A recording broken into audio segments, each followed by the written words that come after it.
Olá, está começando o programa Conexões Espiritualidade e Cotidiano.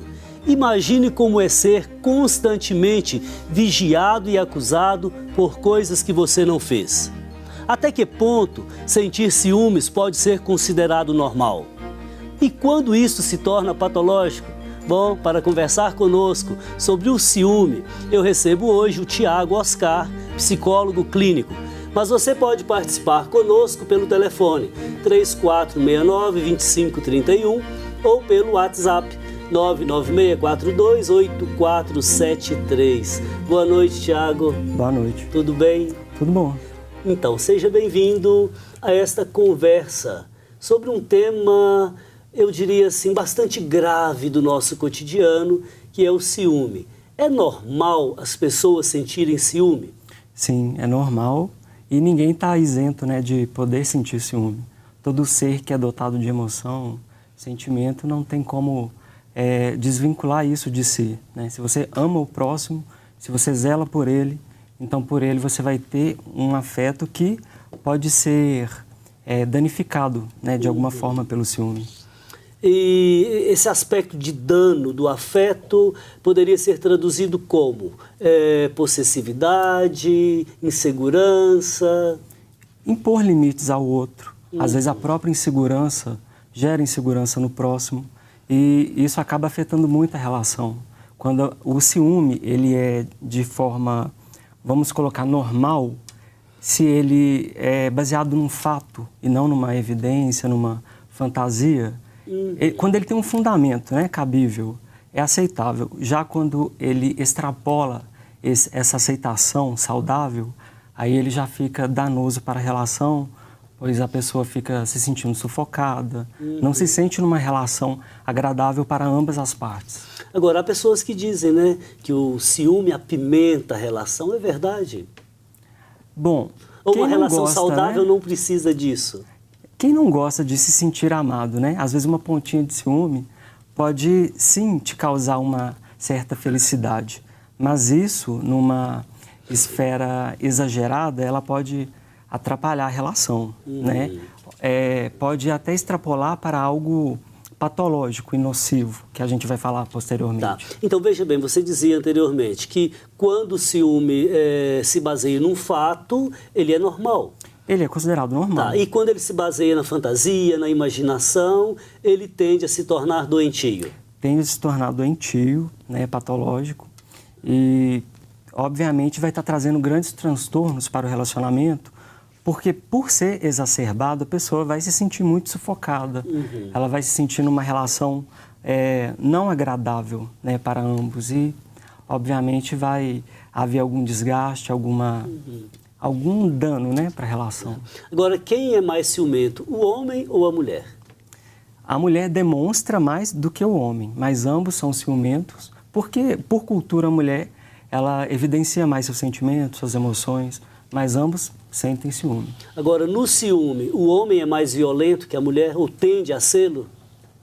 Bom, o homem é o sexo mais forte, né, entre aspas, culturalmente falando. E a mulher é o sexo frágil. Então, denota-se muita agressão vinculada ao homem. Não que a gente concorde com isso, digamos, né? Não que a gente concorde com isso. Exatamente.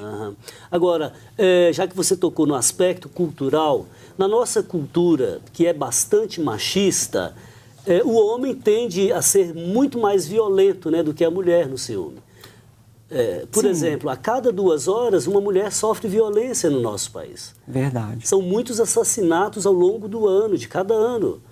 E assassinatos de mulher, né, não do homem.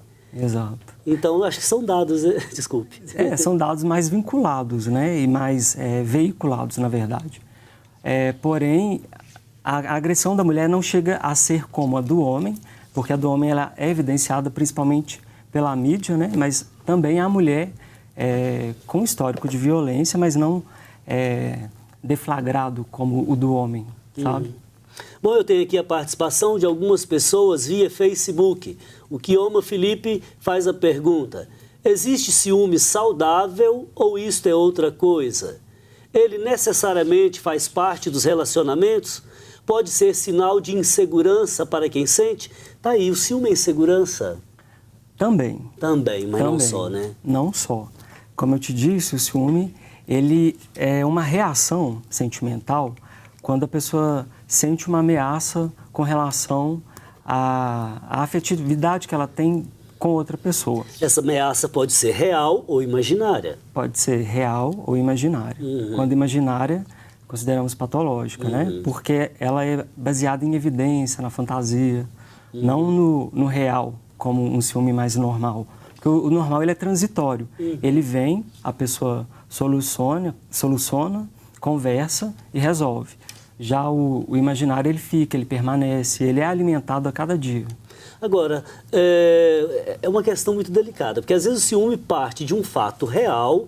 Suponhamos, a esposa ficou com ciúme do marido, porque toda sexta-feira ele está chegando tarde, está tomando cerveja com os amigos, ou é o futebol e etc. Um belo dia ela descobre que tem algo a mais ali. E aí isso pode ser o sintoma de que aquela relação já está se degenerando, porque vem uma briga, vem outra briga, desconfiança, e nenhuma relação se mantém a partir da desconfiança, né? Aí, nesse caso, a gente pode pensar o ciúme como um mecanismo de defesa, um termômetro no qual a pessoa vai se atinar para também investigar. Se a relação não está agradável, não está fluindo como deveria fluir, sendo benéfica para ambas as partes, é certo que esse sentimento de ciúme vai protegê-la e ela vai, obviamente, buscar entender e, se for o caso, terminar com a relação, que não está sendo benéfica, nem saudável. Traz benefício, né? Correto. Exato. Ok, Kioma, obrigado pela sua participação, fraterno abraço. O Darcy Antônio Teixeira diz o seguinte: assisti a um vídeo seu na festa dos Alcoólicos Anônimos em Pedro Leopoldo, segunda-feira. Adorei a linguagem do coração. Isso aí, Darcy, fraterno abraço, obrigado pela sua participação. A Alessandra Fabrini diz o seguinte: em qualquer relação onde há confiança e respeito, não há espaço para o ciúme. Mas se tiver somente pode ser considerado benéfico se for incitado de forma natural, sem que o parceiro precise provocá-lo. Tá aí, é normal as pessoas fazer um charminho, ou atrasar, ou desligar o celular para provocar ciúme. Isso é saudável? Ou é apenas um joguinho meio adolescente? Eu acho que é mais um joguinho, né? Muitas pessoas usam esse tipo de mecanismo para se sentirem melhor, se sentirem mais amadas, que o outro a busque de alguma forma, né? É aquela necessidade de ser amado pelo outro. Sei, correto. Bom, Alessandra Fabrini, obrigado pela sua participação. A Miriam Rodrigues diz o seguinte: confesso que sou ciumenta, e isso não é bom. A gente sofre sem motivo e é difícil de controlar. Algum comentário, Tiago? O ciúme traz esse sofrimento? Traz. O ciúme é uma dor, né? Aperta, a gente sente no corpo essa questão do ciúme. Incomoda muito. Mas a pessoa tem que entender que, como já cantava o Caetano Veloso, quando a gente gosta, a gente cuida, a gente não prende, não controla, né? Às vezes a pessoa traz no repertório da vida dela um controle que a família tinha quando ela era criança e ela sai perpetuando isso, né, pela vida dela. E acaba atingindo outras pessoas, né, fazendo vítimas, né, do próprio sofrimento que ela também é vítima. Ok, Miriam, obrigado pela sua participação, fraterno abraço. Agora, você dizia aí, quem ama, cuida. Veja bem, há determinados relacionamentos que, em nome do cuidado, vira, vamos dizer assim, invasão, vira uma espécie de vigia constante sobre o parceiro ou sobre a parceira, né? Não é porque eu amo, por isso que eu quero saber onde você está, com quem você está. Isso eu acho que vira desconfiança, é doença, né? Excesso de cuidado. Exato. Todo excesso é ruim, né? A gente tem que ter uma vida equilibrada em todos os sentidos, né? Principalmente no ciúme.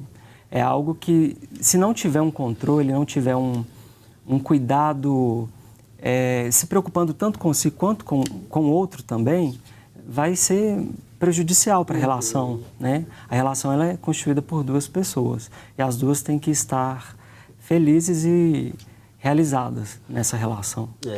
E tem que manter certa autonomia, certa liberdade, porque não há uma fusão na relação, né? É interessante você tocar nesse assunto, porque principalmente na nossa cultura brasileira, né, latina, as pessoas, quando se unem como um casal, elas fecham um vínculo no qual algumas coisas ficam restritas com outras pessoas, né? Tem coisa que só o casal pode fazer. Uhum. E isso acaba se ampliando para outras coisas. A pessoa fica muito presa fica muito cristalizada com o casal e impede o casal de se rizomatizar, trocar informações com outros territórios. Uhum. Né? Fica muito fechado, recluso. Claro que quando nós falamos do ser humano, a gente nunca tem uma solução matemática, uma solução universal. Nós temos, vamos dizer assim, ideais, temos balizamentos éticos, temos, vamos dizer, procuras, mas uma receita pronta e acabada a gente nunca tem, né? Nunca tem. Por isso que às vezes eu acho que a questão do ciúme, de como lidar com ele, é muito mais um aprendizado ao longo da vida do que uma tendência com a qual a pessoa nasce, né? Exatamente. É algo que a pessoa vai desenvolvendo ao longo do tempo, com as vivências, relações, o ambiente ao qual ela se encontra, influi muito em como ela vai ser durante a vida dela, né? Como ela pode repercutir isso com outras pessoas e consigo mesma. E a cada experiência supõe-se que ela cresça no aprendizado, né? É o esperado. Tá bom, vamos descansar um pouquinho? E você se considera uma pessoa ciumenta ou consegue lidar bem com este sentimento do nosso dia a dia?